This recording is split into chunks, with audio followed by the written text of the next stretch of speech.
When my sister got a $600,000 penthouse as a wedding gift, the whole family toasted her like she had invented love itself. The room glowed with champagne and laughter, the kind that comes too easily when people are proud of themselves by proxy. My mother dabbed at her eyes, saying, "Our Sienna always knew how to pick a man who provides." My father raised his glass, nodding with approval. I stood near the buffet table, holding a plastic flute, half full of cheap sparkling wine, smiling the way you do when you're trying to disappear. When I finally spoke softly, carefully, I said I needed to borrow $6,000 to cover my staff's paychecks for the month. My father blinked, confused. My mother tilted her head, pity already forming in her eyes. 6,000, Isabella, no one throws money into holes, dear. Sienna laughed, the kind of laugh that lands like a slap. Come on, Izzy. No one saves losers. That's when the room fell silent, not out of shame, but satisfaction. And in that silence, I promised myself one thing: 6 months from now, I would never have to ask anyone for anything again. The room I grew up in wasn't really a room. It was a storage space left of the staircase, the one that collected heat in summer and mold in winter. My parents called it cozy, like the word could fix the smell of damp carpet or the peeling paint by the radiator. Sienna got the big bedroom upstairs with white curtains and a view of the dogwood tree that bloomed every spring. She was delicate, they said needed sunlight. I was strong, so I learned to live in the dark. The window in my room faced the alley where the trash bins lined up like quiet sentries. I used to watch my breath fog against the glass and wonder what it would feel like to wake up somewhere. No one apologized for forgetting me. By the time I turned 10, I was already the family's errand girl. I walked to the store for groceries, helped Mom sort bills, kept Sienna's secrets when she broke the rules. Every praise came with a reminder. You're the strong one, Izzy. I didn't know. Strength could be another word for invisible. Dad worked long hours in real estate and came home smelling like aftershave and disappointment. When he was tired, he'd sit at the kitchen table reading contracts, ignoring the sound of my sister crying upstairs because she couldn't find her favorite sweater. I'd climb the stairs, calm her down, and fold the sweater myself. That's what love looked like in our house, one person breaking quietly so the others could stay whole. After college, I moved to New York, built something from scratch, a small financial consulting firm called Lumen Advisory. I started it with 3 employees and a dream as thin as the walls in my apartment. We helped startups manage their books, planned budgets for small businesses, found solutions no one else cared enough to offer. I wasn't rich, but I was steady. Until one client, a boutique wellness brand, suddenly pulled out of a contract worth $40,000. Just like that, my cash flow vanished. Rent, payroll, utilities, all waiting. I stared at my spreadsheets late at night, numbers blurring like raindrops on glass. The next morning, my team showed up cheerful and unaware. I smiled, told them everything would be fine. It wasn't. The following weekend came Sienna's engagement party, an event so overdone it looked like a movie set. Crystals hung from the ceiling. A violinist played on the balcony overlooking the Hudson. I arrived late wearing a dress I'd bought on clearance 2 years ago. The doorman almost didn't let me in until I gave my name. Inside, laughter and perfume mixed thick in the air. Sienna floated through the crowd in a silver gown, her fiancé beaming beside her, my parents glowing with pride. Isabella, Mom, called, her voice rising above the chatter. Come see your sister's new home. The penthouse stretched wider than any apartment I'd ever stepped in. Glass walls, marble floors, a view of the city that made even the clouds seem expensive. I tried to be happy for her, truly. She was my sister. But when Dad clapped his hands together and said, "This place cost $600,000, but for our girl it's worth every cent," something in me sank. My hands felt cold despite the warmth of the room. Dinner was served on a terrace lined with fairy lights. As the champagne flowed, conversations blurred into bragging. I waited for a pause, my chance to speak. "Dad," I began, "I need to ask something." He looked up from his plate, still chewing. "Could I borrow $6,000 just until next month? One of my clients pulled out unexpectedly and I need to cover payroll." The words felt small, humiliating even before they left my mouth. The table quieted. Sienna set down her glass, smirking. "You're still doing that little company thing, right? Maybe it's time to let it go." Mom sighed, folding her napkin. "Sweetheart, it's not that we don't want to help, but you have to be realistic. Business isn't for everyone." Dad cleared his throat. 6,000 is not pocket change, Isabella. You should have saved better." I nodded, my heart thudding like a clock in my ears. "Of course," I said softly. "You're right." But Sienna wasn't done. She leaned forward, eyes sparkling like the champagne in her glass. "You know what they say, Izzy, no one saves losers." The laugh that followed wasn't cruel by accident. It was deliberate, rehearsed. Even Mom chuckled, just a small, polite sound, but enough to slice through me. I stood up slowly, every eye on me. "You're right," I said, my voice steady. "No one saves losers." Then I set my glass down and walked toward the elevator. No shouting, no tears, just the sound of my heels against marble and the faint music still playing behind me. No one called after me. The elevator doors closed with a soft sigh, sealing me in the quiet I knew too well. Outside, the city air hit like cold water. I walked until the buildings thinned, until I found a bench by the river. The skyline shimmered across the dark water, every window a reminder of someone else's life. I thought about my staff, about the bills waiting on my desk, about the girl in the room left of the staircase. She had survived worse. I took out my phone, opened the banking app, and stared at the numbers that didn't add up. Then I closed it. For the first time, I didn't feel desperate, I felt clear. When I reached my apartment that night, the hallway smelled like paint and cigarettes. I hung my coat, kicked off my shoes, and sat on the floor. The quiet was heavy but familiar. I pulled out a notebook from the drawer and wrote 3 words at the top of a blank page: 6 months plan. My pen trembled, but I kept writing: new clients, online services, partnerships. I didn't know how yet, but I would rebuild. I would become untouchable. I thought of their laughter, their perfect table, the way my mother's voice trembled when she said, "Be realistic." Realistic, I repeated in my head.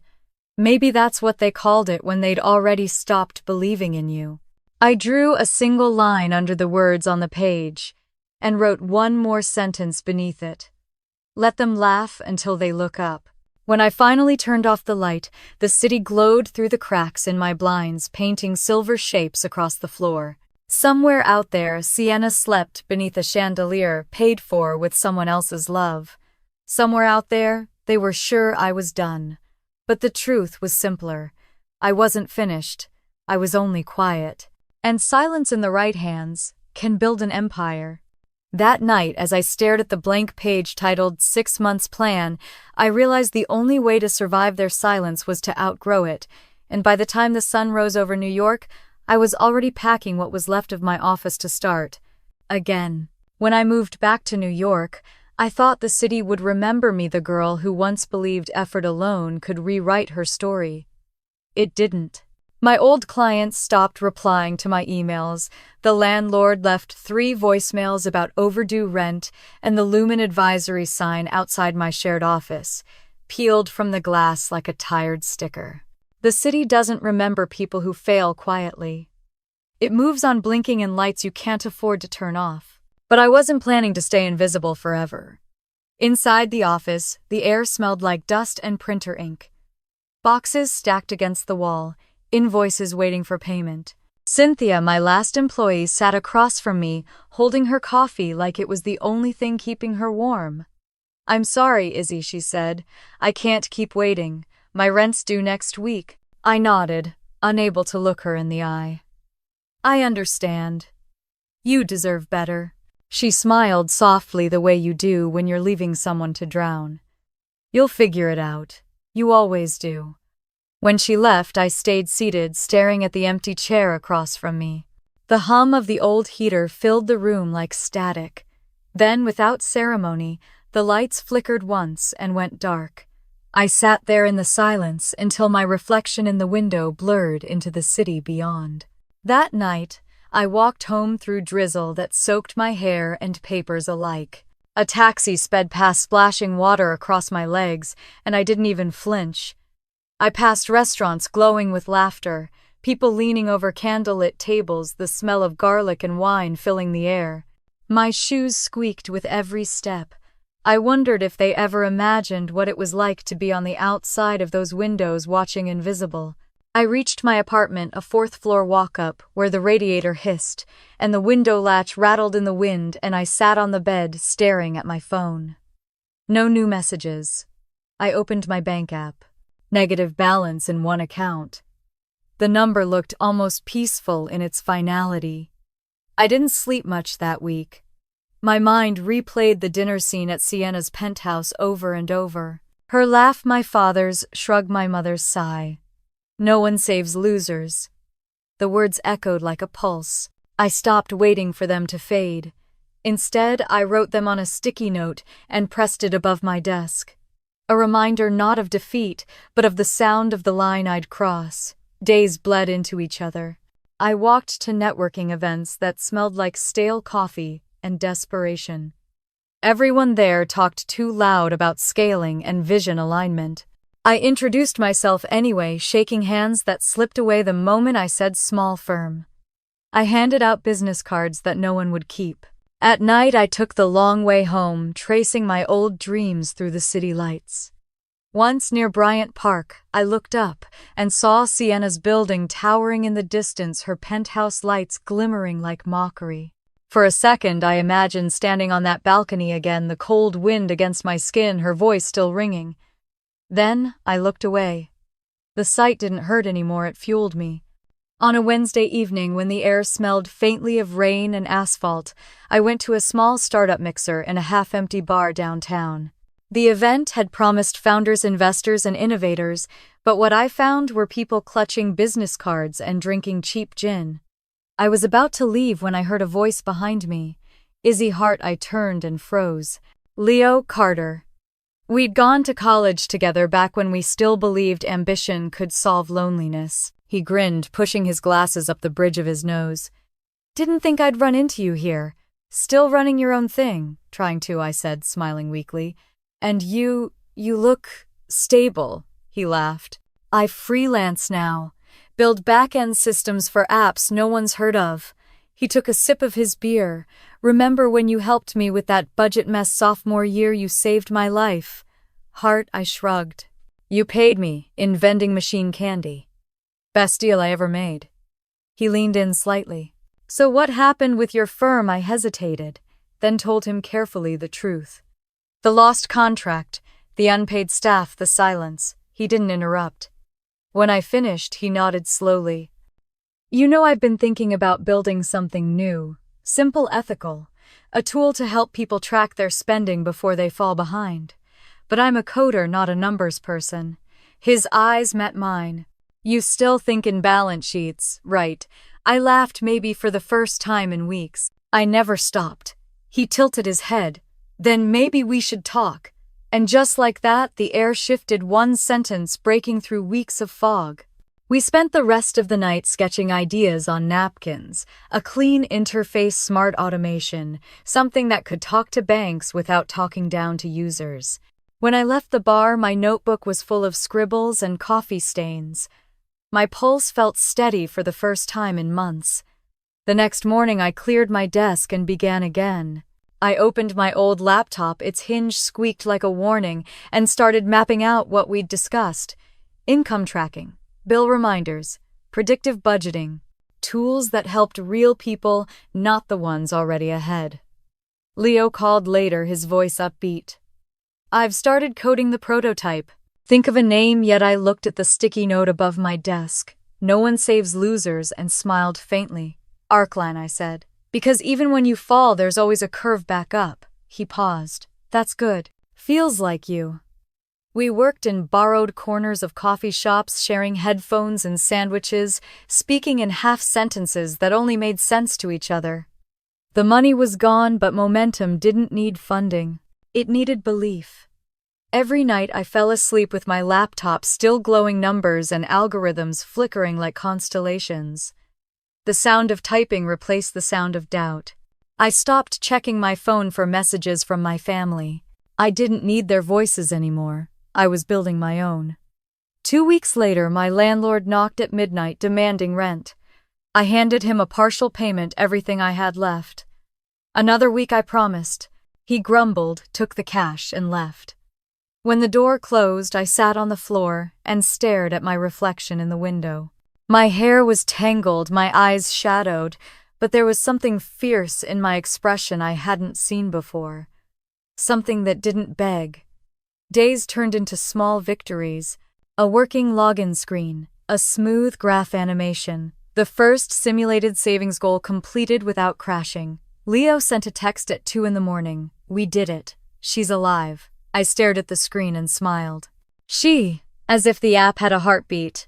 Maybe it did. Maybe we both did again. One night, as rain drummed against the window, Leo called. You still up always? Then, listen, you're not crazy, Izzy. You were just surrounded by people who thought small. I didn't respond right away. The sound of rain filled the pause. You know, I said I used to think silence meant failure. Now I think it's potential energy.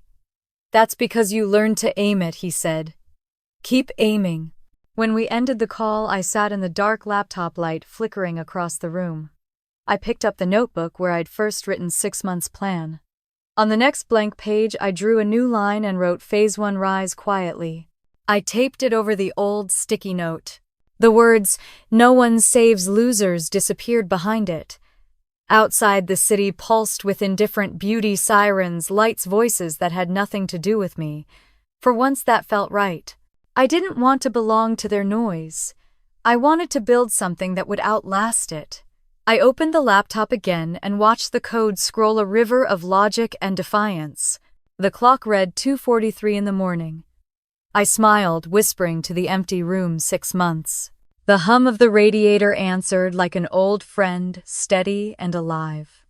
Somewhere across the city, beneath chandeliers and laughter, my family slept. They thought the story was over. But I was just writing the next line. By the time the rain stopped that night, I already knew what I had to do. If they wouldn't lend me faith, I'd build something that made believing in me impossible to ignore. Revenge doesn't always start with rage. Sometimes it begins with a spreadsheet. 6 days after that dinner, I stopped crying and started building. Every number I typed into the columns felt like a heartbeat. Every formula a small declaration that I wasn't finished. The glow of my laptop cut through the darkness of my apartment. Outside traffic hummed the city, unaware that a new version of me was forming in its shadow. I wasn't planning to shout this time. I was planning to calculate. By the second week, Leo and I had turned our late-night conversations into a schedule. He brought the code, I brought the structure. We worked from my kitchen table, papers piled between cold coffee mugs and power cords. You really weren't kidding about 6 months, he said. One morning, eyes scanning the rough diagram I'd drawn on a napkin. No, I said, I don't have time to be patient. The plan was simple, almost too simple, a financial app that would help hourly workers track spending, avoid overdrafts, and automate bill payments. We'd call it Arcline, a bridge between chaos and clarity. It's not flashy, Leo said. Good, I replied. Neither am I. The days blurred into each other, marked only by the changing light through my window. I learned to code basic scripts, scribbling syntax in a notebook like I was learning a new language. My fingers cramped, my neck ached, but I didn't stop. Leo stayed up with me on video calls, his background a cluttered apartment filled with takeout boxes and the soft hum of his computer fans. He'd show me lines of code, then grin when something finally worked. See, logic's loyal. People aren't. We laughed, tired, but alive. Sometimes, during the quiet hours before dawn, I'd catch my reflection in the dark screen. The same face, sharper, now framed by exhaustion and something fiercer. Every sound of typing became a rhythm, every click a vow. I didn't know if it was revenge or resurrection, but it was movement, the kind I'd been waiting for. Still, not everyone shared the same faith. One afternoon, I called an old investor hoping to reopen a conversation. Izzy Hart. His voice held polite surprise. "Didn't your last company fold?" "It did," I said. "I learned a lot." "Well, I wish you the best," he replied, already ending the call. The line clicked dead before I could speak again. I stared at the phone, the screen reflecting my own blank expression. That's when I wrote a new phrase on my wall of notes spilled anyway. The money ran low faster than expected. I sold my watch, canceled subscriptions, and lived on instant noodles. Leo joked about starting a diet funded by failure. "Every great invention runs on caffeine and poverty," he said. I smiled, but some nights the silence pressed too hard. I'd sit by the window watching the city burn gold in the distance, wondering if success would ever feel like enough. Then I'd remember my sister's laughter, the way she said "loser," as if it were permanent, and my spine straightened again. By the end of the first month, we had a rough prototype. It wasn't pretty, but it worked. A few buttons led to the right pages, the calculations balanced, and for the first time I saw something I'd built respond when I touched it. Leo popped open a can of cheap champagne. "To the first heartbeat," he said, raising his glass. I laughed, shaking my head. "Don't jinx it," but I took a sip anyway. The bubbles burned and reminded me that beginnings rarely taste sweet. Then came the email that stopped me mid-scroll. It was from Cynthia. She'd left weeks ago, but the subject line read, "If you're still building, I want in." I reread it twice, my chest tightening. Her message was short. "You once paid me when you couldn't afford to. Let me return the favor. No salary, just purpose." I showed it to Leo, who whistled softly. "You inspire loyalty," he said. "Or pity." "No," he smiled, "loyalty. Pity doesn't write code." We met her at a small cafe the next day. She looked different, calmer, more certain. "You were the only boss who ever apologized for being late to a meeting," she said. I figured that kind of decency deserved a comeback story. I didn't have words. I just nodded. Our team of 2 became 3. With Cynthia's help, things moved faster. She handled operations and customer feedback, Leo refined the back end, and I focused on design. The apartment turned into a workshop, whiteboards against the wall, sticky notes covering the fridge, late-night pizza boxes stacked like trophies. We argued about font sizes and error messages, but it wasn't hostility, it was energy. For the first time since Lumen collapsed, I felt alive inside a mission. I didn't need applause. I needed progress. Still, doubt had its ways of creeping in. One evening, while Leo debugged a stubborn line of code, I asked, "What if it all falls apart again?" He didn't look up. "Then we'll build again, stronger this time. And if people laugh," he smiled faintly, "then you'll know it's working." I didn't understand until later. Success doesn't silence laughter, it just changes who's laughing. By the second month, we had something tangible. Arcline could track expenses in real time, send reminders, and even analyze spending habits.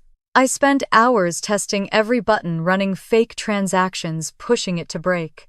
Every time it didn't, I felt a small flicker of pride.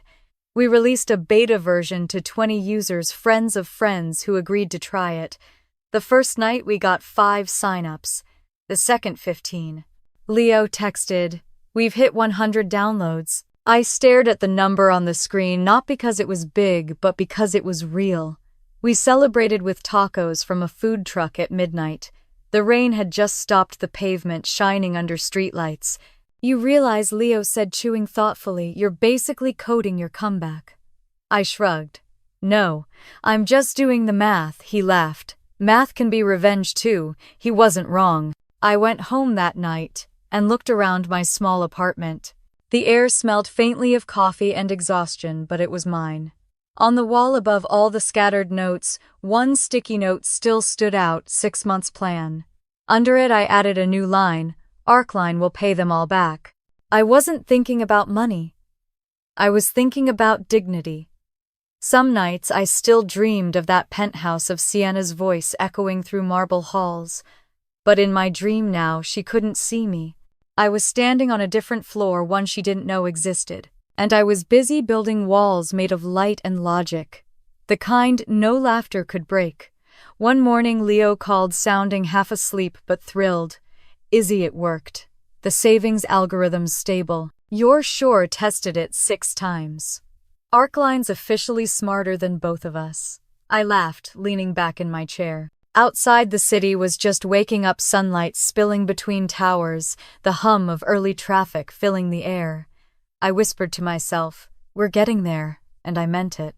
Later that day, as I was updating user metrics, a memory surfaced the moment I'd left Sienna's dinner. The sound of heels on marble, the closing elevator. Back then I'd thought silence meant surrender. Now I knew better. Silence was strategy. Silence was scaffolding. Every quiet night I'd spent rebuilding had become a foundation no one else could claim. When the clock hit midnight, I shut down my computer and stood by the window. The skyline blinked with lights that no longer taunted me. Each window looked like a possibility, not a reminder. I whispered one more promise into the glass. I'm not coming back for your approval. I'm coming back for the view. Then I smiled, closed the curtain, and turned off the light. The city outside kept buzzing, indifferent and alive, but something in me had shifted. The revenge wasn't loud. It didn't need to be.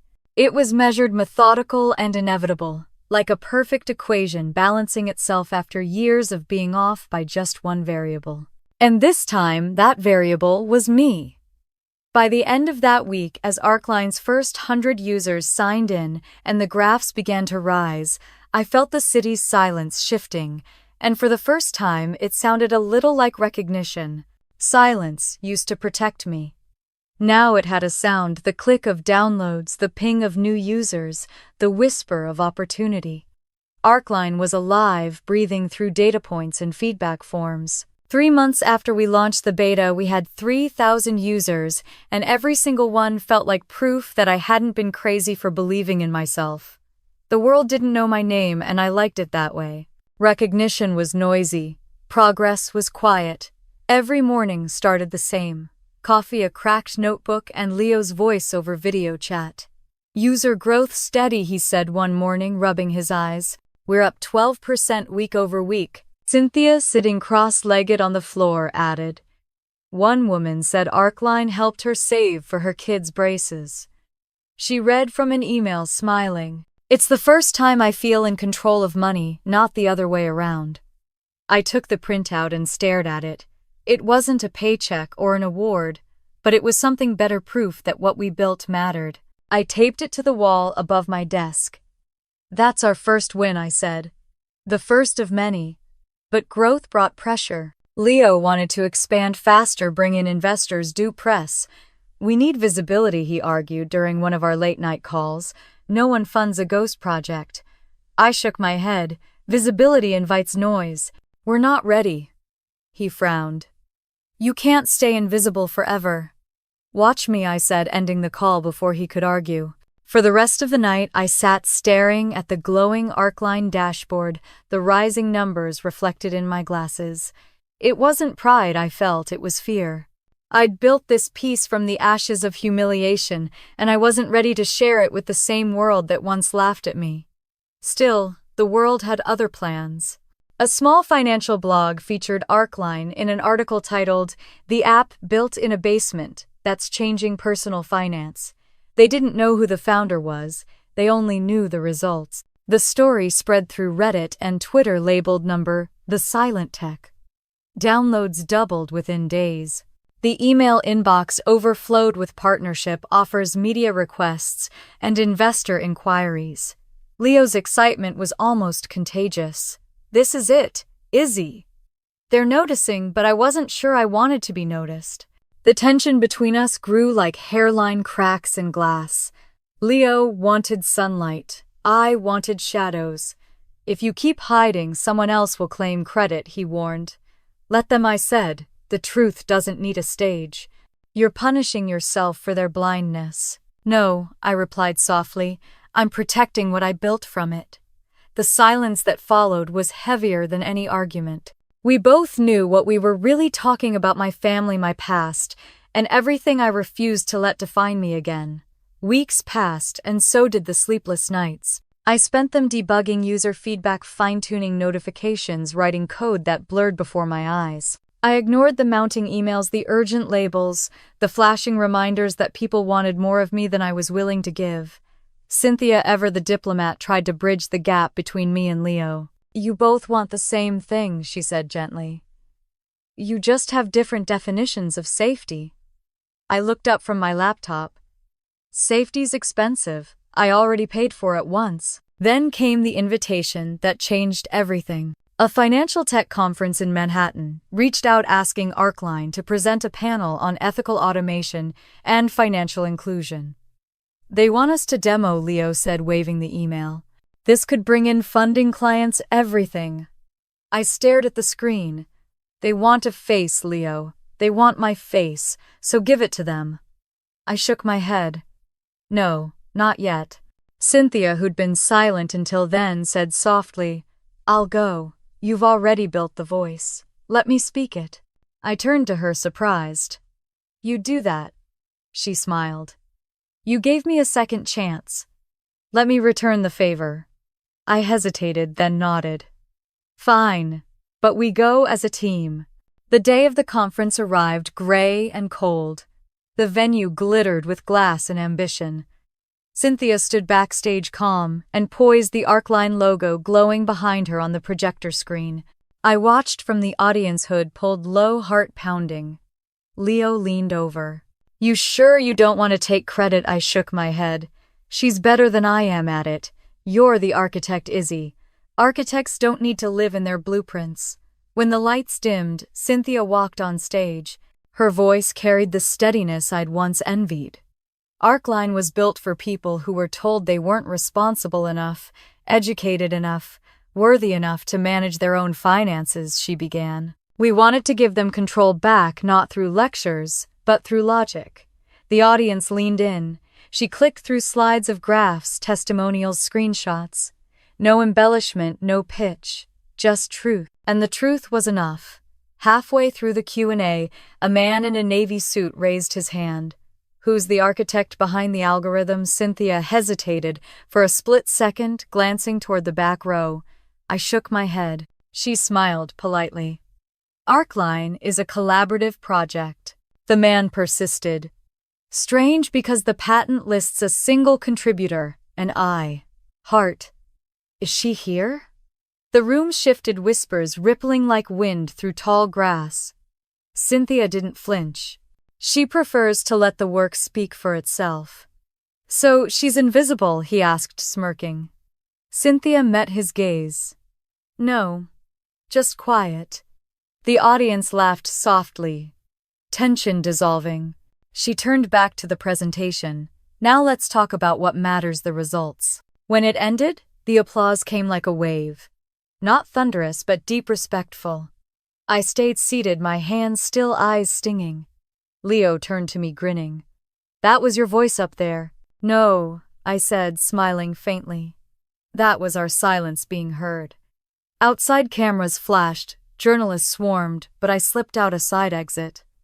The cold air hit my face like baptism. For a moment, I stood there on the sidewalk, watching my breath fog in the winter light. I wasn't anonymous anymore. I was something harder to define, a rumor, a mystery, a whisper traveling through walls. That night, back in my apartment, I replayed the recording of Cynthia's talk. Her words echoed through the speakers, clean and steady. When she said quiet power, the audience leaned forward, hungry for it. I closed my laptop and stared at the skyline beyond the window. Somewhere in one of those buildings, my family probably saw the article about Arcline. Maybe Sienna smirked, pretending not to care. Maybe my mother whispered to my father. Do you think it's really her? I hoped they did. I wanted them to wonder. Leo texted me later. You're trending. The ghost founder, they're calling you. I typed back, good. Ghosts don't get burned, he replied with a single emoji of flame, and I laughed. The tension between us softened again, replaced by quiet pride. I fell asleep that night to the sound of notifications, buzzing emails, chiming the world, asking questions I wasn't ready to answer. The noise didn't scare me anymore. I'd built enough silence to withstand it. As I drifted off, one thought anchored me: success didn't have to roar. It could hum steady and unstoppable, like a current running through wires no one could see. And somewhere in the distance above the city, that had forgotten my name, that hum was getting louder. By the time the applause from the conference faded and the city lights dimmed behind me, I didn't realize the silence I'd built was about to be broken, not by failure this time, but by recognition I never asked for. I thought I could build a kingdom in the shadows, but light has a way of finding cracks. The morning after the conference, my phone wouldn't stop buzzing. At first I thought it was more user notifications, maybe another article calling me the ghost founder. But then Cynthia texted, "Don't panic. Someone uploaded a clip from yesterday. You're in it." I clicked the link. The camera had caught the reflection in the big screen behind her, me sitting in the back row, hood half down, eyes locked on the stage. It wasn't clear enough to prove anything, but the internet didn't need proof. It just needed a story. By noon, headlines bloomed across every feed. The face behind Arcline, Isabella Hart, the silent founder threads, dissected my old LinkedIn posts, my deleted company profile, even graduation photos from Boston University. Someone found an archived page from Lumen Advisory. Then came the comments, "She looks familiar. Wasn't her family in real estate? Robert Hart's daughter? No wonder she had money to start over." By evening, my face was everywhere, and none of them knew half the story. Leo called, voice tense. "You're trending on 3 platforms. Maybe this isn't bad. People love a comeback." I stared at my reflection in the window. I didn't ask for a comeback. I just wanted peace. "Peace doesn't go viral," he said quietly. "You can't hide now." "I can try," I said, but even as I spoke, I knew it was useless. The light had already found me.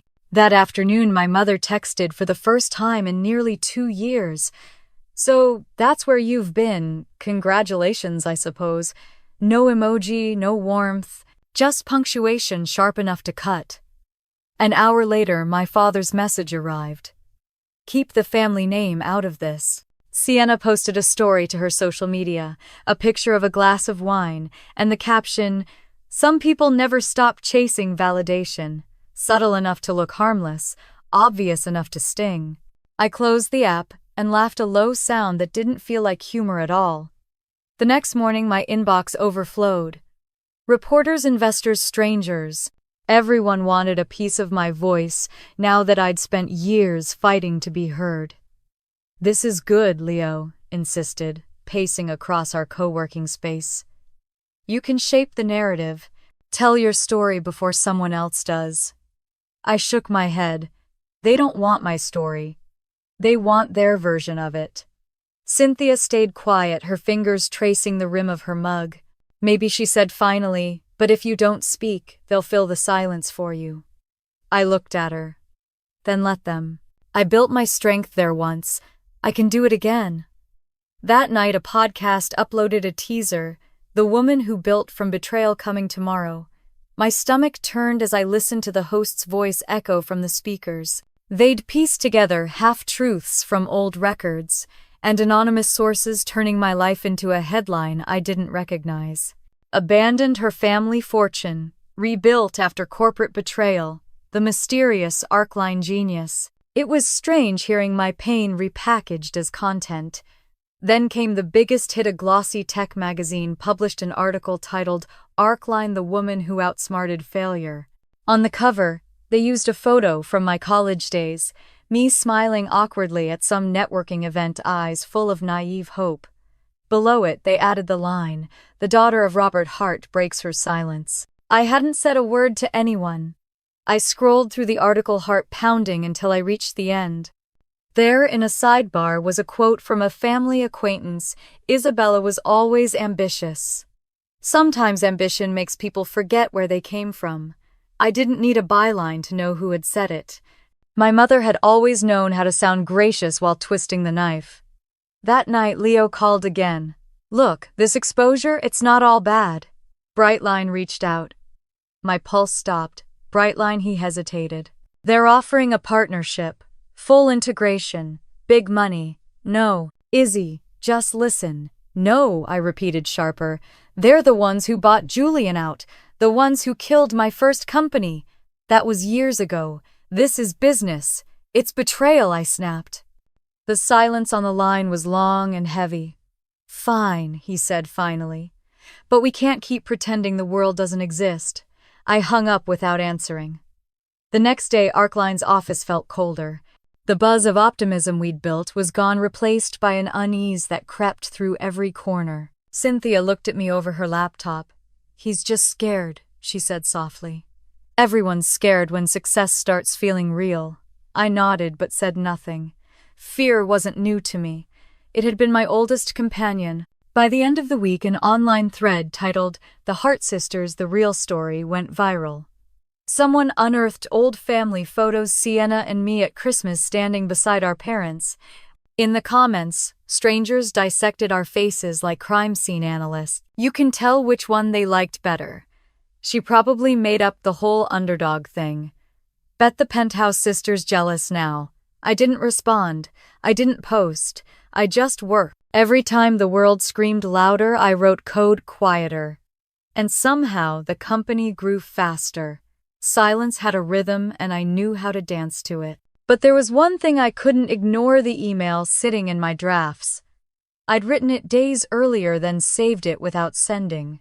A blog post titled "The Truth Behind the Silence." In it, I'd written what I'd wanted to say for years: that failure doesn't define you, that cruelty doesn't erase worth, that women can rebuild from ruin without permission. It wasn't defensive, it was defiant. That night, after hours of pacing, I clicked publish. The post went live at midnight. By morning, it had been shared 20,000 times. The comments weren't pitying, they were grateful. Finally, someone said it. "I've been her." Silent power. The hashtag spread across platforms. I watched it unfold like a tide, one post after another, women telling their own stories under that same phrase. For the first time, the noise didn't sound like chaos. It sounded like an echo I had started. My phone rang again. "Leo, you went public." His voice wasn't angry, just tired. "I didn't use names," I said. "But I told the truth. You realize this means you can't hide anymore." I looked out the window, watching the city lights flicker. "I'm not hiding, I'm standing still. There's a difference," he sighed. "You're impossible." "I'm inevitable," I said and hung up. That afternoon, a journalist from a national network emailed asking for an interview. "We want to hear the story in your own words," she wrote. I deleted the message. The story wasn't for them anymore. It was for the women who found strength in the silence we shared. For days, I avoided the news. But one morning, I caught my name flashing across a TV in the cafe. Downstairs, Arcline founder breaks silence. The anchor smiled at the camera. Her post has inspired a wave of stories online about perseverance, betrayal, and quiet resilience. The woman behind Silent Power has yet to make a public appearance. I turned away before the footage showed my face. Later, Leo texted me a link to a meme, my quote, "Silence can build louder than applause," printed over an image of a sunrise. "You're officially famous," he wrote. I replied, "Then I've already said too much." That night, I sat by my window, laptop open but untouched. The city shimmered indifferent and bright. I thought about the girl who'd once begged her family for $6,000, about the room left of the staircase, about the laughter that had chased her out of a home. That girl was gone. What remained was a woman who'd learned that sometimes the best revenge wasn't shouting your worth, it was living so fully that the silence carried your name. The noise outside didn't scare me anymore. I had outgrown it. And though the world had finally found my face, I knew something they didn't. You can expose a person. You can even name her. But you can't unlearn her quiet. The louder the world repeated my story, the more it began to twist it. And just when I thought the noise couldn't get any closer, my sister's name appeared on the screen. The first message came on a Sunday morning. No greeting, no signature, just one line. "You're welcome for the spotlight." I didn't need to ask who it was from. My sister always knew how to turn even generosity into mockery. I stared at the text for a long time, the letters pulsing faintly on the screen, before setting the phone down beside my untouched coffee. Outside, the city was quiet, clouds pressing low over the skyline. It felt like a warning. 2 days later, she called. "Well, Sienna," said her voice bright and brittle, "it looks like we're both famous now." I could hear clinking glass in the background, the sound of her curated chaos. "You should thank me," she added. "The media loves a sister story. It humanizes you." "You mean it humanizes you," I said. She laughed lightly. "Oh, don't be dramatic, Izzy. You've always had a flair for tragedy. I'm just helping balance the narrative. The world needs to see you're not some lonely genius in a basement." "I'm fine being misunderstood," I said. "You always were," she replied and hung up before I could answer. I sat there for a while, listening to the dial tone fade. It had been years since I'd heard her voice, and yet it still carried the same tone, sugar over steel. She didn't need my permission to drag me into her orbit again. She just assumed I'd spin. That afternoon, an article appeared online titled, "The Hart Sisters: One Empire, Two Paths." The cover photo was a collage Sienna, in her penthouse balcony, champagne glass in hand, and me at the Arcline office, cropped from a recent interview I hadn't agreed to. The caption read, "From high society to high tech, how sibling rivalry built two powerful women."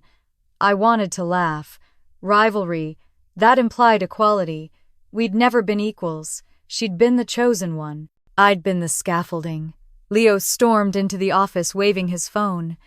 "Did you see this, unfortunately? She's painting herself as your muse.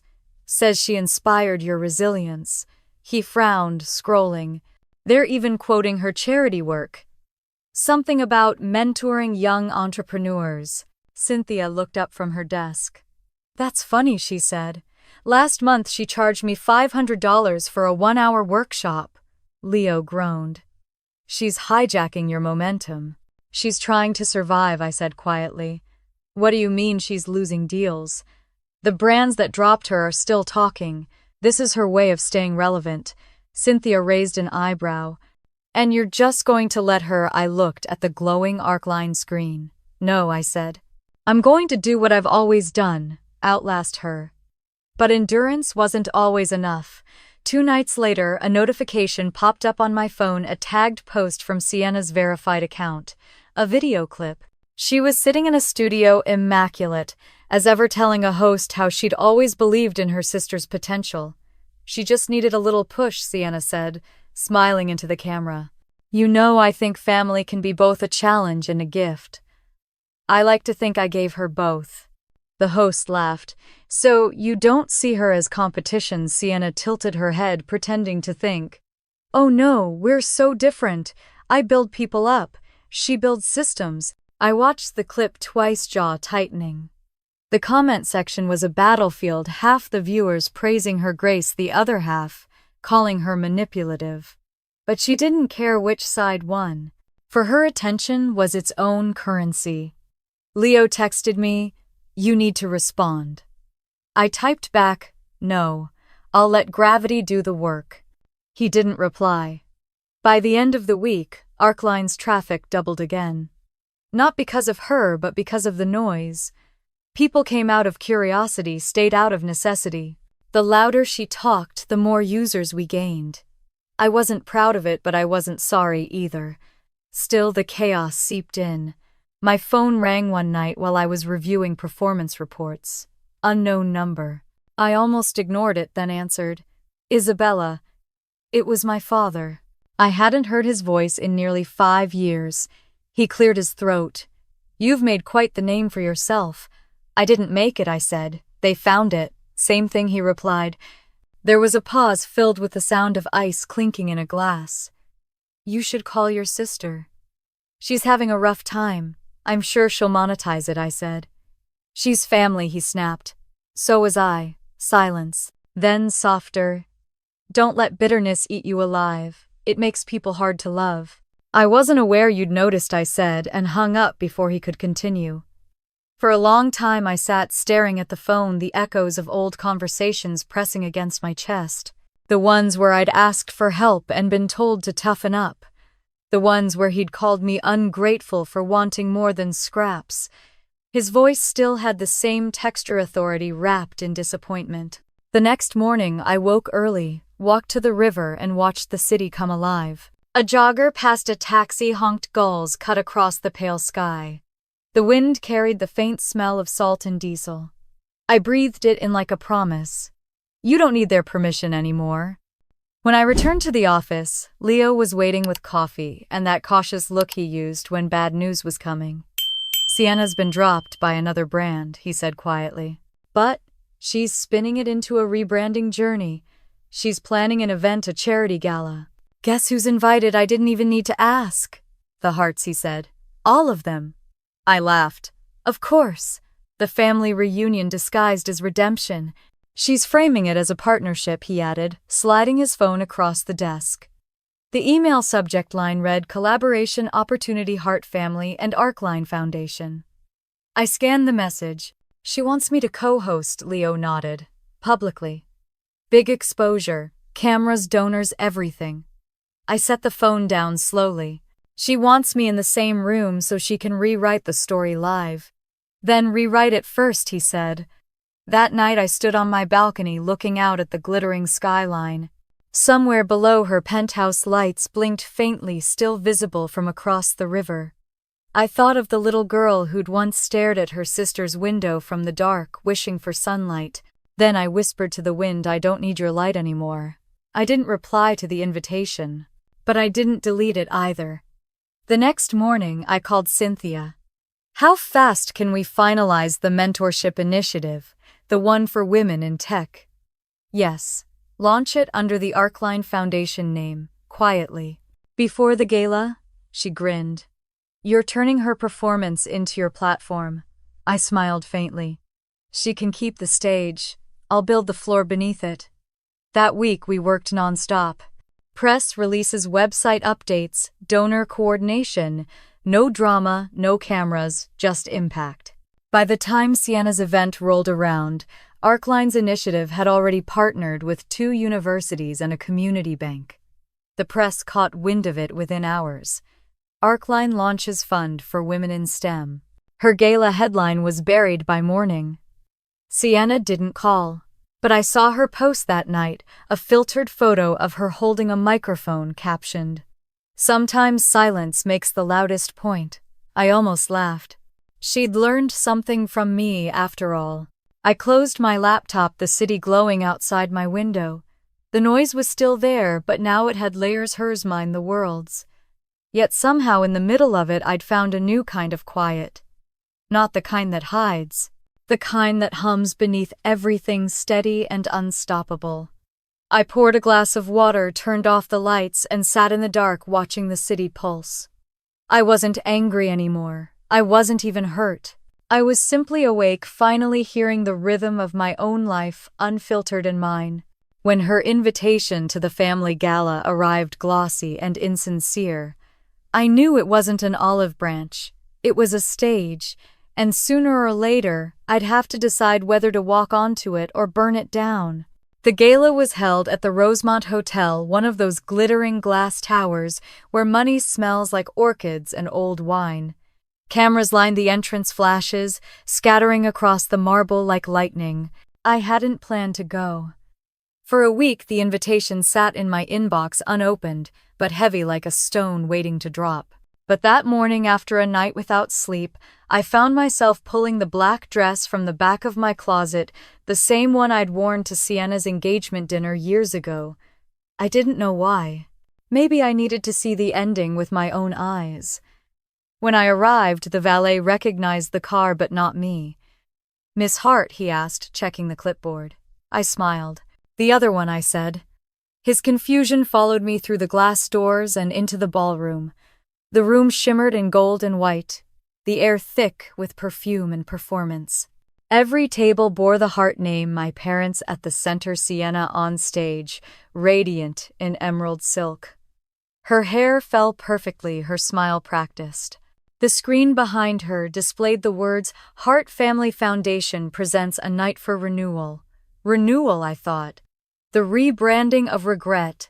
I stood near the back, unseen, a shadow among sequins. The announcer's voice boomed. "And now, please welcome Sienna Hart, entrepreneur, philanthropist, and advocate for modern women." The applause came on cue. Sienna glided to the microphone, her tones syrup smooth. "Tonight is about new beginnings," she began. "About forgiveness, unity, and family. I'm proud to share this platform with initiatives like the Arcline Foundation, founded by someone very dear to me." I froze. She gestured toward the audience, scanning the crowd as if searching for me. The spotlight swept the room once, then landed near the entrance. Gasps rippled through the tables as people turned. My mother's eyes widened. My father straightened in his chair. Sienna smiled. "There she is." The applause was polite but uneasy. I walked forward slowly, every step deliberate, my heels echoing against the marble. When I reached the stage, she extended her hand. "Welcome, Izzy. Isn't it wonderful to see the family together again?" I took her hand, cool and soft as glass. "Wonderful," I said. "Almost believable." The audience chuckled, uncertain if it was humor or warning. Sienna's smile tightened. "We've both come a long way, haven't we?" "Yes," I said. Though some of us took the stairs. Her fingers twitched slightly, but her voice stayed calm. "I wanted you here because this night represents reconciliation." "Does it?" I looked around the glittering room. "Because it feels a lot like marketing." A murmur spread through the tables. My father cleared his throat loudly, but I didn't look at him. Sienna's eyes flickered just once, then she laughed softly, recovering. "You always did know how to make an entrance." "I learned from you," I said. The tension was invisible to most, hidden beneath polite smiles and raised glasses. But I could feel it, the old rhythm of our family, the push and pull of pride and pity. Sienna turned back to the crowd. "What matters," she continued smoothly, "is that we stand here now, proof that family can overcome anything." I stepped closer to the microphone. "Some things shouldn't be overcome," I said, my voice steady. "Some things should be acknowledged." A hush fell over the room. I hadn't planned to speak, but the words came anyway, rising from somewhere deeper than anger. We teach people to silence themselves for peace. But silence isn't peace, it's permission. And I stopped giving mine a long time ago. For a moment, no one moved. Then surprisingly, someone started clapping, a young woman near the back. Another followed. Within seconds, the applause spread, cautious but real. Sienna stood frozen, her smile faltering just slightly. I stepped away from the microphone, heart pounding, and whispered to her, "You wanted a show. You have one." Then I turned and walked off the stage. Outside, the night air felt cold and alive. The noise of the gala faded behind me. I didn't wait for a car. I walked heels in hand, the city buzzing softly under its late summer heat. I didn't know if I'd burned a bridge or built one, but for the first time I didn't care. The next morning, headlines split in two. Some called it bravery, others called it a breakdown. Isabella Hart confronts, sister live on stage. Arcline founder sparks family feud at charity gala. Leo called before I even finished reading. "Well," he said, "you definitely stole the night." "I didn't steal it," I said. "I just reclaimed it." He laughed softly. "You okay?" "I think so." I paused, staring at the sunlight creeping across the floor. It's strange. I thought facing her would hurt. But it didn't. It felt necessary. "That's healing," he said. "Messy but necessary." For days the internet kept dissecting that moment. Some called me cold, others called me fearless. Sienna's team released a statement about family complexities and mutual respect, which only fanned the flames. But in the midst of the chaos, something unexpected happened. Donations to the Arcline Foundation surged. Women from across the country wrote messages thanking me for saying what they never could. One message stood out. It came from a woman in Ohio. "I worked for my sister's company for 10 years before she fired me for getting pregnant. I thought staying quiet made me strong. Thank you for reminding me that silence doesn't heal." I read it twice, then printed it out and taped it beside my desk. It reminded me why I'd built all this in the first place, not for revenge, but for recognition, for the ones who were told to wait their turn, and learned instead to build their own tables. Sienna didn't call. Neither did my parents. But their absence didn't feel like loss anymore. It felt like distance finally settling into its proper shape. A week later, Leo suggested we take a break. "We've been sprinting for years," he said. "Maybe we should breathe." I agreed. Breathing felt like something I hadn't done in forever. So I drove north to the coast, where the cliffs met the sea, and the noise of the world couldn't reach me. I rented a small house by the water, all white walls and quiet wind. The first night I sat on the porch watching the tide roll in waves, pulling back like lungs exhaling. For the first time in a long time, the silence didn't feel like something I had to earn. It just existed. I stayed there for a week, writing, sketching new ideas, drinking coffee until sunset. The city felt distant, a life I'd lived in another language. One evening, as I watched the water shimmer under a silver moon, my phone buzzed a message from Cynthia. "The team's proud of you. You made something more than a company." I typed back, "We made it. Together." When I put the phone down, I thought about everything that had led here. The laughter, the humiliation, the rebuilding. The girl in the room left of the staircase had finally found a window that opened to the sea. The wind carried the faint scent of salt and possibility. I whispered into it. "No one saves losers," and smiled. Because I'd learned that no one needed to. I thought the waves had finally gone quiet after that night on the coast. But peace has a fragile lifespan. By the time I returned to the city, the world had already found a new way to say my name. The video surfaced 3 days after the gala. It wasn't official footage, just a phone recording, shaky and dim, taken from the corner of the ballroom. My voice came through faintly, over the hum of chatter silence. "Isn't peace, it's permission." Then the camera caught Sienna's frozen smile and the crowd's uncertain applause. The clip ended there, but it didn't need more. By morning, it had spread across every platform. Headlines called it the heart confrontation, and hashtags bloomed like weeds: number basement sister, number quiet power, number arcline truth.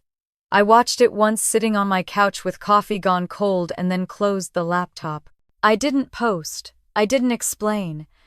I'd learned that sometimes silence could scream louder than outrage. The internet did the rest. Commentators dissected every glance and pause. "The sister dynamic is fascinating," one podcast host said. "It's like a live parable about power." Another wrote, "She didn't yell. She didn't cry. She just dismantled years of manipulation in a single sentence." Within a week, the clip had 10 million views. Cynthia called that afternoon breathless. "You're trending globally. Half of TikTok thinks you're a feminist icon, the other half thinks you ruined a charity event." I laughed quietly. "So balance then. You're taking this too calmly." "I stopped taking things personally when they started calling me headlines," I said. "It's easier that way." But not everyone saw it as a victory. My father's assistant left a voicemail the next day. "Mr. Hart requests that you refrain from further public displays. The family has endured enough embarrassment." I deleted it before it finished playing. The noise was relentless. Articles multiplied, reaction videos, analysis threads, endless debate. Sienna stayed quiet for 5 days longer than I expected. Then her publicist released a statement. "Family is complicated. I love my sister and wish her peace as we both grow in our own directions." I could almost hear her voice in the phrasing, graceful, vague, rehearsed. The world applauded her maturity, and for a brief moment, sympathy shifted back in her favor. Until the second video appeared. Someone had recorded our exchange after the microphones cut off when I leaned close and said, "You wanted a show. You have one." The clip caught her expression, tight, brittle, unguarded. People froze, the frame zoomed in, slowed it down. The internet turned her composure into proof of deceit. By evening, the tide had turned again. I didn't celebrate. Watching someone unravel publicly isn't satisfying when you know what it costs. The next morning, my phone buzzed, nonstop messages from reporters, investors, strangers thanking me, strangers hating me. I set it on silent and went to the office. Leo was already there, 2 coffees waiting. It's chaos out there, he said. I know. He studied me for a moment. Are you okay? I nodded, but my voice came out quieter than I meant. I just wanted to tell the truth, not start a war. He handed me the second coffee. You told the truth. The war started itself. Arcline's numbers kept rising. We'd hit 1 million users by midweek. Our customer feedback dashboard overflowed with messages from people who'd never cared about tech before but now wanted to learn. The irony wasn't lost on me. My silence had built an empire and my voice had multiplied it. But the fame brought shadows. Anonymous emails, fake accounts pretending to be me, an investor backing out because the brand feels too emotional now. Cynthia handled most of it with professional calm, but I could see the worry in her eyes. You can't control the narrative anymore, she said. Then I'll stop trying, I replied. Stories evolve, so will I. That night, after everyone left, I stayed late at the office. The city outside pulsed with rain and reflections. I scrolled through the video one last time. The comments were endless, but one caught my eye. Sometimes power doesn't roar, it echoes. I stared at it until the screen blurred. Echoes. That's what this was. Everything I'd buried finding its way back to the surface. When I finally left, the elevator doors opened to reveal a woman holding an umbrella. For a second, I didn't recognize her. Then she spoke. You've been busy, Sienna said. She looked different, less polished, the edges showing through the gloss. Her mascara had smudged faintly at the corners. You shouldn't be here, I said. I had to see you, she replied. Before they twist it all into something unrecognizable. They already have. Sienna sighed, stepping into the elevator with me. The doors closed. For a moment, neither of us spoke. The hum of the machine filled the silence between us. Did you mean what you said? She asked finally. That silence isn't peace. I looked at her reflection in the metal door. I meant every word. She nodded slowly. I thought, if I stayed perfect long enough, it would make everything okay. But it's like the noise never stops. It doesn't, I said. You just learn to hear yourself over it. Her eyes glistened. They hate me now. They'll find someone else tomorrow. And you, she asked, do you hate me? The elevator stopped at the lobby. The doors slid open. I stepped out, then turned back. No, I said softly. I just finally stopped trying to love you on your terms. She didn't follow me. Outside, the rain had stopped, leaving the streets slick and shining. I walked until the lights blurred, until the noise turned to distance. For the first time, I didn't feel chased by my family's shadow. I'd stepped out of it completely. 2 days later, Leo called from the conference room. You need to see this. On the screen was a headline, Heart Foundation under review after financial irregularities. My stomach dropped. The article listed discrepancies in Sienna's charity accounts, unfiled donations, unpaid vendors, inflated budgets. The story was spreading fast. I read the article twice, then set the tablet down. She's falling, I said quietly. Leo frowned. Do you want to comment? No? But people will think you're behind it. I shook my head. Then they'll think wrong. Still, part of me felt a strange pull. Not satisfaction, not glee, just inevitability. Gravity always wins eventually. That evening, I sat on my balcony, watching the skyline glow against the night. A soft breeze brushed my hair, carrying the hum of traffic, the low murmur of a city that never truly sleeps. Somewhere out there, my sister was probably watching the same skyline, wondering how everything had unraveled. My phone buzzed a message from an unknown number. You were right. Silence isn't peace. It's punishment. I didn't reply. I didn't need to. Instead, I opened my laptop and drafted an email to our communications director. We're donating 10% of Arcline's quarterly revenue to independent women's grants, I wrote. Call it the Lantern Fund. When I hit send, a quiet calm spread through me. The world outside was still buzzing, still arguing, still speculating, but none of that mattered anymore. The echo had traveled far enough.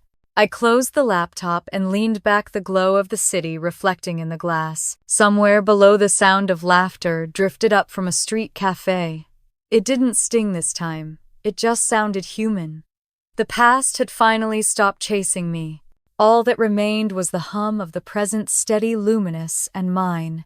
The calm that followed the storm felt almost foreign, but just when I started to believe the noise had finally died down, the phone rang, and the voice on the other end dragged me straight back to where it all began. The phone rang late, somewhere between one dream and another. I almost didn't answer, but the name on the screen froze me, Dad. I hadn't seen it in years. For a few seconds, I just stared, the ringtone slicing through the quiet. When I finally pressed accept, my voice came out flat. "Hello, you've embarrassed this family enough," he said without preamble. His voice hadn't changed, still sharp, still heavy with authority disguised as care. "That circus with your sister, the articles, the interviews. We can't even go to dinner without hearing about it." "I didn't plan the circus," I said calmly. "You and Mom raised the ringmaster." He exhaled hard, like the sound alone could erase me. "Watch your tone, Isabella." I almost laughed. "You called me, remember? Because you need to hear this before it's too late," he snapped. "All of this, your company, your crusades, your online fan club, it's gotten out of hand. You're making a fool of yourself."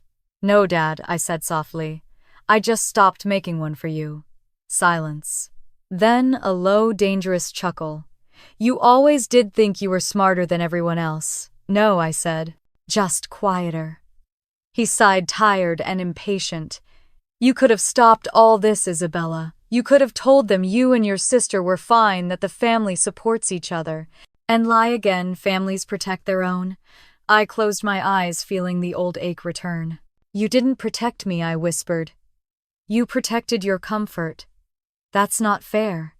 Neither was choosing who got to matter. There was a pause long enough to hear him swallow. Then his tone softened, dangerously so. "Listen, you can fix this. Do an interview, something tasteful. Say you forgive us. Say you want peace. It'll make us all look good again." "Ah," I said. "There it is. The apology wrapped in PR." He hesitated. "Don't twist my words. I don't have to. They're already crooked." The silence stretched taut as wire. I could hear a clock ticking somewhere on his end. Probably the same one that used to hang in the hallway outside my childhood room, the one left of the staircase. "I'm not your enemy," he said finally. "You're not my anything," I replied. That landed. I could hear it in the pause that followed. For a moment his voice softened again, but not with warmth, with exhaustion. "You think this strength of yours is noble," he said. "It's loneliness, Isabella. You've mistaken bitterness for independence." "Maybe," I said. "But at least I earned mine honestly," he inhaled sharply. "Your mother cries over this, you know. She says she doesn't recognize you anymore. She never tried to. I gave you everything," he said suddenly, voice rising. "A roof, an education, a chance. You gave me silence," I said. "And I learned to build a house out of it." For a long time neither of us spoke. The line hummed softly, a fragile thread between two strangers sharing a last name. Finally he said, "You think this ends well for you. You'll burn out. The world forgets women like you. Angry ones." I smiled faintly, even though he couldn't see it. "Then it's a good thing I'm not angry anymore," his voice faltered. "Then what are you free?"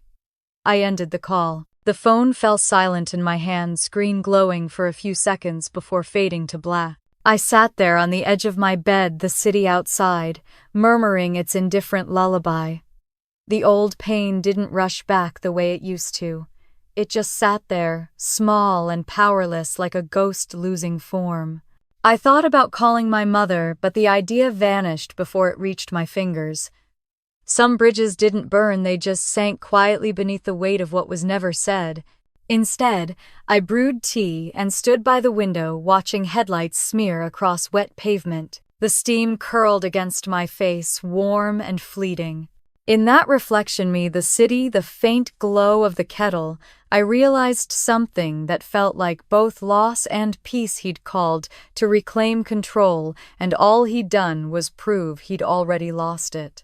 The next morning, Leo noticed something different.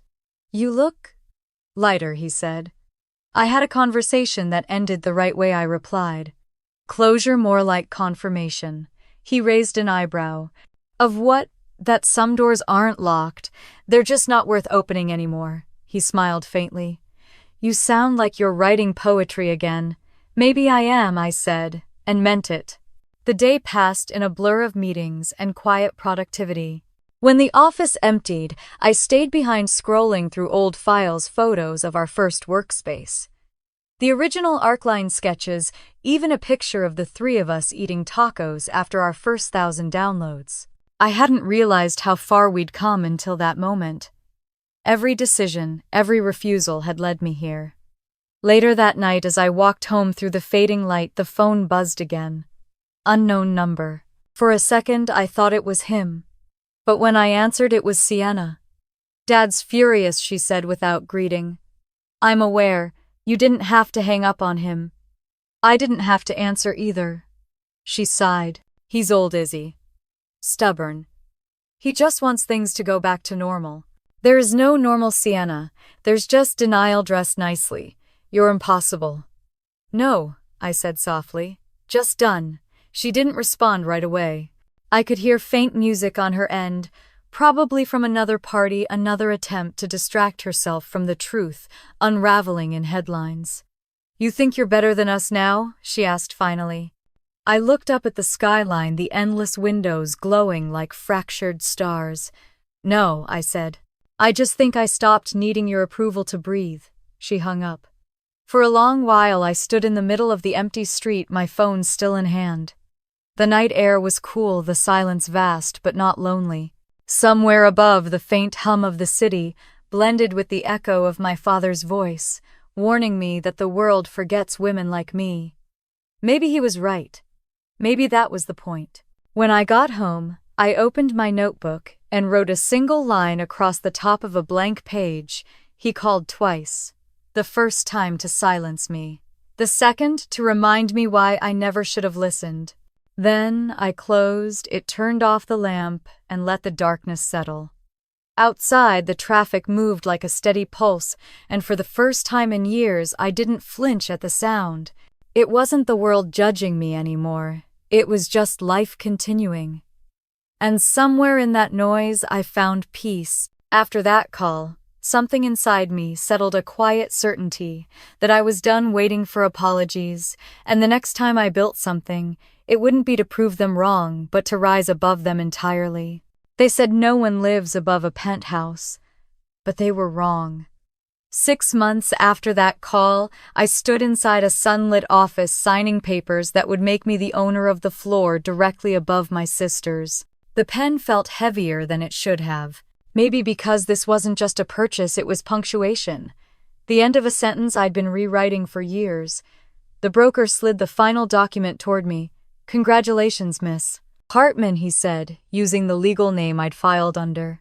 You just bought the view everyone in this city dreams of. I smiled faintly. No, I said. I bought perspective. Outside the window, the skyline glittered with the cold precision of money and ambition. But for once, I didn't feel small beneath it. The building was familiar the moment I stepped inside. Same marble lobby, same scent of lilies and glass cleaner, same concierge who used to greet Sienna with rehearsed warmth.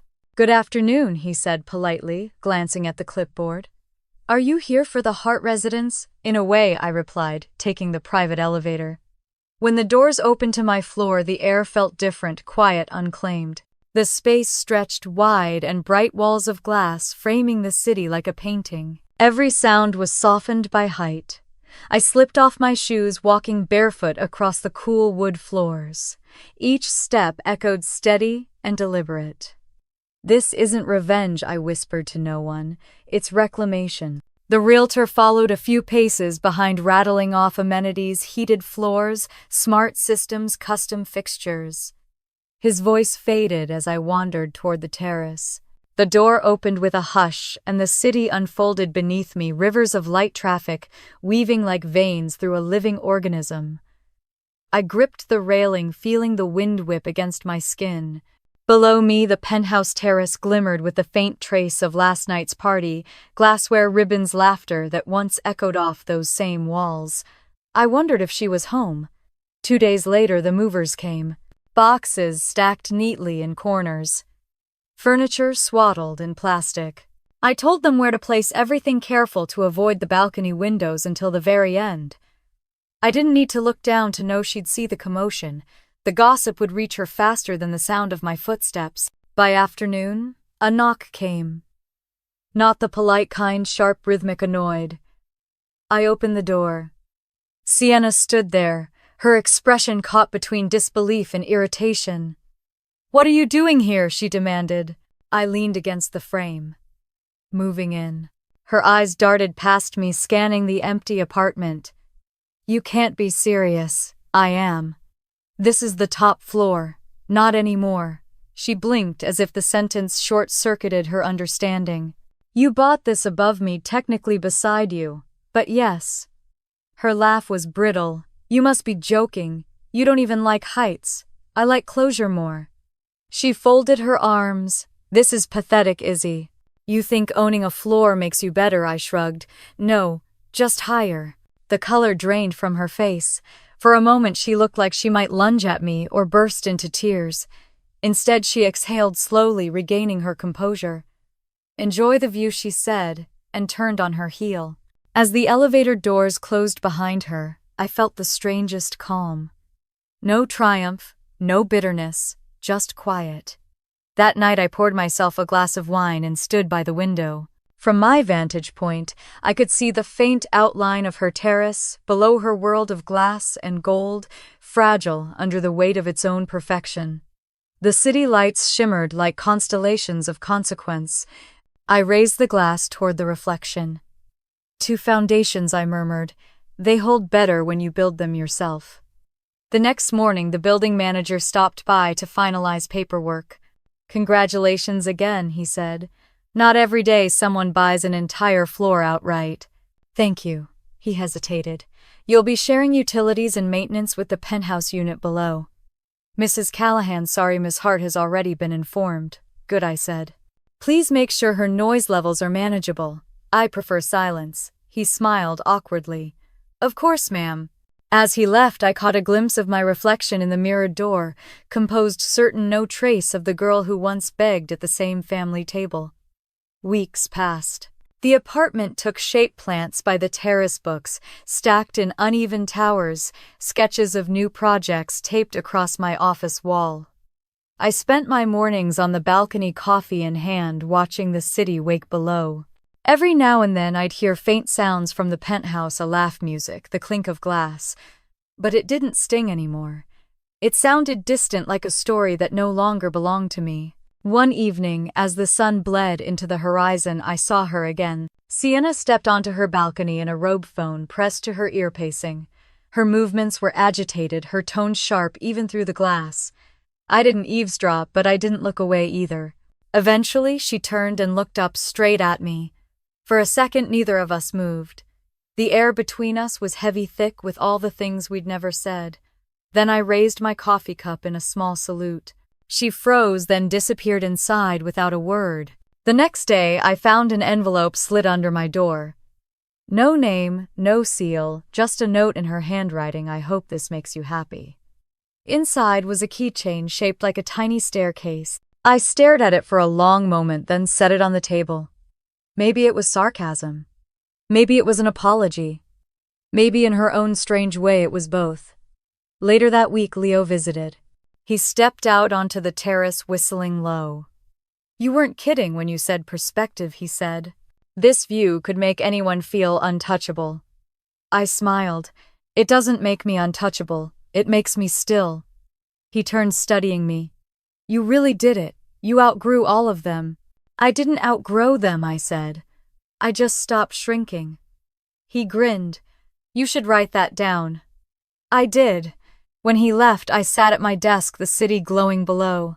I opened my journal and wrote, "Some people build ladders to climb out.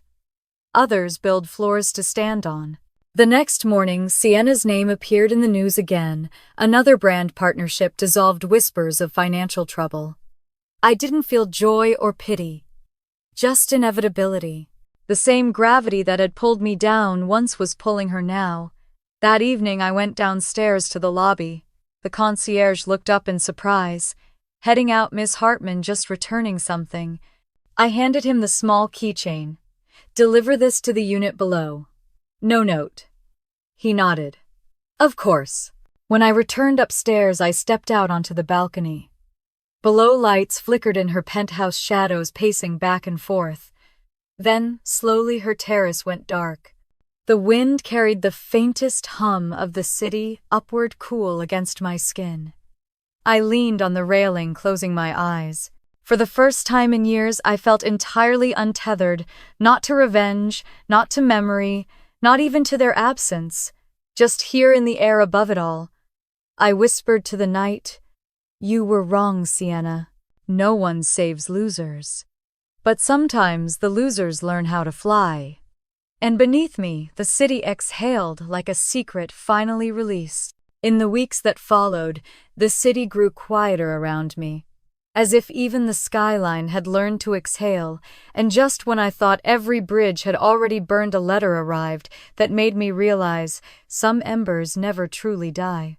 The envelope was waiting on my doormat when I came home, a cream rectangle of expensive paper with my full name written in cursive I hadn't seen since my 20s. My mother's handwriting always leaned too far to the right, as though the words were rushing to escape her. I stood there, coat still on, staring at it until the hall light began to hum. For a moment I thought about leaving it unopened, but curiosity and exhaustion often share the same shape. I picked it up and carried it to the kitchen. I made coffee, first poured it into my favorite chipped mug, and sat at the marble counter. The city stretched outside the window's glass towers, reflecting early afternoon haze. I traced my finger over the handwriting before sliding a knife under the flap. The seal broke with a soft sigh. 5 pages. Blue ink. No greeting beyond Isabella, which already told me everything. My mother had never called me Izzy. That nickname was reserved for people who didn't need something from me. She began with a story about the early years, about how hard it had been to raise 2 girls when Dad worked late and money was tight. She said she had always admired my independence, how I never asked for much, how she trusted me to take care of myself. Then she wrote about Sienna, how fragile she'd been as a child, how different her needs were, how I had been strong enough to understand. Each line read like a justification dressed as memory. There was a paragraph about the press, about how humiliating it had been to see our name tossed around by strangers who knew nothing of our sacrifices. She mentioned the gala, my outburst, and the videos that followed. She said she'd been praying for me to find grace again. Not once did she say she was sorry, but near the end there was one sentence that caught my breath. "You were always the strong one, and I see now it cost you everything." I stared at that line for a long time, then set the letter down. Outside, a storm was building, low thunder murmuring against the glass. I thought about all the years I'd spent trying to be strong for a family that only wanted me quiet. Maybe she hadn't meant to hurt me, but she had, over and over, in small, polished ways. The kind that never bruised skin, only spirit. I poured another cup of coffee and read the letter again, slower this time, tracing the curve of each apology-shaped excuse. I didn't cry. I didn't even feel anger, just an ache that hummed like an old song, familiar and far away. Eventually, I pulled out a blank sheet of paper. The surface was smooth, untouched. I stared at it, unsure where to start. Then I wrote, "There are some things that once thrown away cannot be folded back into place, but I'm okay. I don't need the perfect picture anymore. I just need the truth." I signed it I, and set it beside her letter. The next morning I walked to the post office. The rain had stopped, but left everything glistening, the sidewalks, the cars, the air itself. The clerk behind the counter looked up as I slid the envelope forward. "Tracking or no tracking?" she asked. "No," I said. "Some things aren't meant to be traced." She smiled politely, stamped the corner, and tossed it into the outgoing bin. When I returned home, the apartment felt lighter. The quiet didn't press anymore, it breathed. I opened the windows, letting the sea wind drift in, carrying the faint scent of salt and eucalyptus from the coast. For the first time in a long time, The air didn't smell like waiting. Later that afternoon, as I answered emails, my phone buzzed with a news alert. I ignored it at first until Cynthia's name popped up with a message, "Have you seen this?" The headline read, "Heart Foundation, officially dissolved following financial misconduct investigation." My stomach didn't twist this time. It didn't even flutter. The article detailed unpaid vendors, missing donations, and fraudulent accounting under Sienna's direction. My mother's name appeared once buried in a list of advisors. I closed the tab and leaned back in my chair. Maybe this was the universe's strange sense of balance. Maybe it was just coincidence. Either way, I didn't need to watch them fall. I'd already built something higher. That night, I cooked dinner for myself, grilled fish lemon, a small arugula salad, and poured a single glass of wine. I carried it to the balcony and watched the horizon bleed gold into dusk. The ocean moved with quiet certainty, waves curling and uncurling like a breath that had finally found rhythm. When the phone buzzed again, I didn't look. I just set it on the table, turned up the music, and let the sound of rain mix with the melody. I wasn't ignoring the world. I was reclaiming my silence. The next day, a new message appeared on my desk, a letter handwritten in looping script. But this time it wasn't from my mother. It was from one of the scholarship recipients of the Arcline Mentorship Fund. "Dear Miss, hard it began. I used to think people like me didn't belong in tech. But because of your fund, I got my internship at Beacon Systems." My mother cried when I told her. "I hope one day I can do for someone what you did for me." I read it twice, smiling softly. The girl's name was Maya. I pinned the letter to the corkboard beside my desk, right next to the first user email we'd ever received, the one about the daughter's braces. The letters looked beautiful together, proof that something good could grow out of pain without needing revenge to water it. That evening, I called Tess, my lawyer and friend who'd helped manage the fund. "I'm thinking about expanding the scholarship," I said. "How much expansion are we talking?" "Enough to make sure no girl ever has to ask for permission to be seen." She paused, her voice warm. "That sounds like you, Izzy. It sounds like the girl I was," I said. "I think she deserves a legacy." When I hung up, I looked around the apartment, soft lamplight spilling over books, rain tapping gently against the windows. I thought about the letter from my mother sitting somewhere between here and Texas, carried by hands that didn't know it held a lifetime between its folds. Maybe she'd read it and feel nothing. Maybe she'd read it and finally understand. Either way, it was out of my hands. Before bed, I wrote in my journal, "Forgiveness isn't reopening a wound. It's closing it so gently that even the scar feels like peace." I closed the notebook and turned off the light. The storm had passed, but its echo lingered, soft and necessary. And for the first time, I didn't mind the sound. The night after I mailed that letter, the storm finally broke, and by morning the air outside my windows felt washed clean, as if the world itself was ready for whatever I chose to build next. The morning light stretched across the floor like silk. I woke before the alarm, the sound of waves brushing against the cliffs below. The ocean had a rhythm that never demanded anything. It just existed, steady and unapologetic. I wrapped myself in a soft robe and stepped out onto the balcony, the air cool and faintly sweet with salt and lemon balm from the pots along the railing. The world felt wide, quiet, and mine. Downstairs, I heard the faint clink of a mug against granite. Tess was already awake, hair tied in a loose knot, glasses perched on her nose as she reviewed documents at the kitchen island. She looked up and smiled when I entered. "You're up early," she said. "Habit," I replied, pouring coffee into my mug. "It's hard to unlearn." She nodded toward the papers. "The final draft for the left of the Stairwell Fund charter. We just need your signature." I set my mug down, scanning the first page. The logo sat at the top, clean lines, subtle gold lettering. A scholarship for young women in STEM who have been overlooked, underestimated, or unheard. My throat tightened as I read the words aloud. "Do you ever think it's strange," I said, "how the smallest room can lead to the biggest thing you ever build?" Tess smiled softly.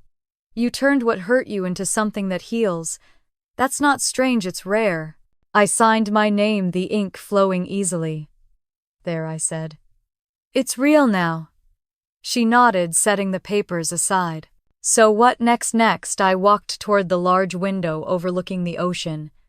We let it grow, quietly like light spreading under a door. The day moved slow and golden. Emails poured in, messages of support, partnership, offers, thank you notes from students who had seen the announcement. The fund had gone live overnight, and already the world was listening. But for once I didn't feel the need to respond to everything. The story was no longer about me. It was about the ones who came next. Around noon, Tess left for her flight back to Chicago. I hugged her tightly. You'll come back for the first awards ceremony. Wouldn't miss it, she said. Just promise me one thing, take a day off before you start saving the world again. I laughed. No promises. After she left, the house felt still. Not empty, just resting. I walked through each room's sunlight, shifting across the walls, catching edges of framed sketches and half-finished manuscripts. The small studio near the stairs was my favorite space now. I had converted it into a creative corner, white walls, a skylight, 2 windows framing the sea. It had once been a storage room. Now it was the heart of everything I'd built. I sat at the desk, brushing my fingers over the drafts of my next book. Building from silence. It wasn't about revenge or success. It was about survival, the kind that doesn't roar but breathes. For a moment I thought of Sienna. I hadn't heard from her since the foundation scandal broke months ago. Word was she had left the country. Some said Italy, others Thailand. I didn't check. The truth was I didn't need closure anymore. Not from her, not from my parents. The space between us had stopped feeling like loss. It had become clarity. That afternoon, the wind picked up, carrying faint gull cries through the open windows. I stepped outside with a notepad, barefoot on the warm stone of the terrace. The ocean glittered like glass. Below, the waves struck the rocks and retreated again, tireless and forgiving. I breathed in deep, the salt air filling my lungs, and felt something I hadn't in years, peace that didn't need an audience. A soft ping from my phone broke the stillness. A new email. Subject, thank you. It was from a woman named Harper, one of the scholarship's first applicants. She wrote, I grew up in a family where girls were told to dream small. Your story gave me permission to dream loud. Thank you for building something that reminds us we don't have to wait for permission to matter. I read it twice, then looked toward the horizon, tears pricking the corners of my eyes. It was strange how validation from a stranger could soothe wounds that family never managed to touch. By sunset, the house glowed in amber light. I opened a bottle of Cabernet, poured a single glass, and took it to the terrace. The ocean below shimmered, the horizon melting into pink and gold.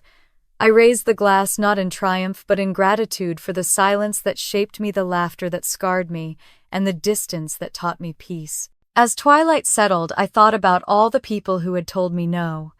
The teachers who ignored me, the investors who doubted me, the family who called me difficult. Every rejection had been a brick, and somehow I'd built a home from them. I turned on the small outdoor speaker and let an old jazz record play softly. The melody floated into the night, mingling with the crash of waves. When darkness fell, I went back inside. The lights in the city glittered, like constellations, each window a story, each one fighting its own quiet battle. I sat on the couch, notebook in hand, and wrote, sometimes the real victory isn't being seen. It's standing tall when no one's looking. My phone buzzed again, this time a notification from the fund's official page. Thousands of messages, comments, and stories from women around the world. Some heartbreaking, some hopeful, all connected. I smiled and typed a short post before logging off. If you've ever been pushed aside, laughed at, or told to wait, your turn, don't. Build your own door and open it wide enough for someone else to follow. Thank you for walking this road with me. I hit send. The post went live, and within minutes the comments started flowing. Messages of gratitude, solidarity, and love. I didn't need to read them all to feel their warmth. Outside, the sea kept its rhythm, the night, vast and endless. I leaned back, listening. If you've ever been made to feel invisible, I hope my story reminds you that silence isn't weakness, it's just strength, gathering its breath. And when it finally speaks, it can move mountains. Tell me, have you ever had to rebuild yourself from the ground up? Have you ever turned pain into purpose? Share your story with me in the comments. Like, subscribe, stay with us, because sometimes the quietest voices carry the furthest. The tide rolled in again, steady and sure. And for the first time, I didn't just survive the silence, I owned it.